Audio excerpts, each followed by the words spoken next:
How long have you been worrying about your drinking for? Is it longer than you think?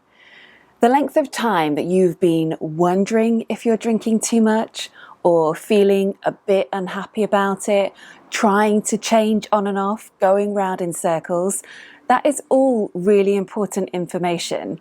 And if you're anything like me, you might be misremembering it. So let me tell you two quick stories.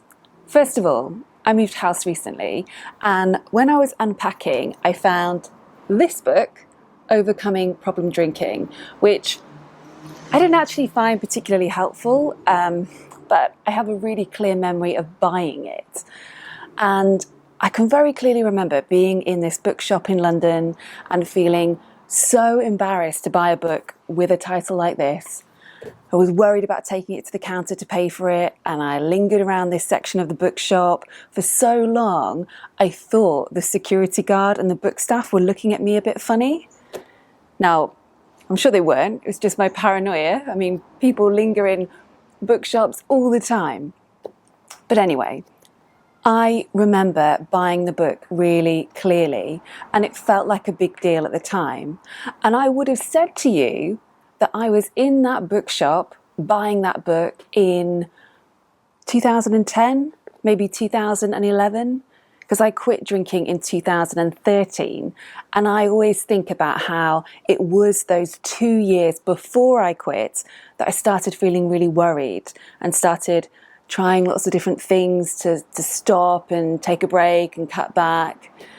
So imagine my surprise when I was actually flicking through the book and I found some notes and a receipt, which made me realize that actually I bought this book in 2007. 2007. That was 6 years before I actually quit drinking. So I was worried enough to buy it all the way back then, and yet I actually stopped drinking in 2013. And when I did, I remember still umming and ahhing about whether I really needed to. Was my drinking really that big of a deal?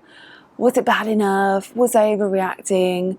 I'd completely forgotten that I had been buying stuff like this for 6 years.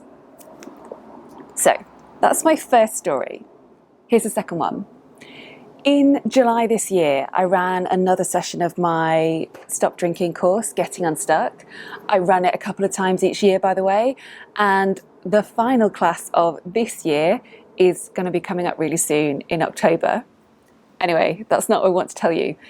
The day before the July class was due to start, I got an email from a lady called Kelly who said, "I've looked at your course and I know I need help, but I just don't think it's the right time for me. I'll probably come back and do the course another time." So I emailed her back and said, "Okay, that's obviously your choice. But Kelly, do you realise that over the past 3 years, you've sent me this kind of email twice before?" Because I could see from my emails that she had contacted me in the past. And anyway, Kelly said, "No, I didn't realise that." So I offered to forward her the emails that she'd sent me in the past. I did that, she read them, and then about an hour later, she signed up to the class, joined the course, and went on to do really, really well. And much later on, Kelly told me that she'd been so stunned to read those old emails because she genuinely couldn't remember sending them. And it was also so shocking to realise that she'd been struggling and stuck in the same loop, saying the same thing for much, much longer than she thought. So why am I telling you these two stories? Well, they both illustrate how easy it is to misremember and forget our past. When it comes to drinking, our brain wants to tell us that, oh, it's not really that big of a deal yet, or our drinking isn't that bad, or it's not the right time. There's no real need to change or step out of your comfort zone or do anything different. This hasn't been an issue for long enough or very long or all the things. It's easy to tell ourselves stories like that, to minimize things and pretend that it's just not the right time yet. But the truth is, Most of us have been worried about our drinking and in a really repetitive pattern with it for much, much longer than we want to acknowledge. So today, I invite you to think about the first time that you took a small step to tackling your drinking. When was it? Maybe you bought a book or several books about alcohol-free living. Maybe you started following my blog and you've now been getting my emails for several years. Perhaps you're like Kelly and you've actually emailed me in the past. Search your inbox and check. Maybe you've, been following me on Instagram since forever. Just look for that evidence. I want you to reflect on this stuff, not so you can beat yourself up about how long you've been struggling for and how little has changed in that time. That is not the point of this. The point is to collect data and facts so that the next time your brain tries to minimize the stuff, you can remember the truth and say, no, actually, this has been around a while. Because you know what? People who are totally fine and really happy with their drinking, they don't buy books about quitting drinking.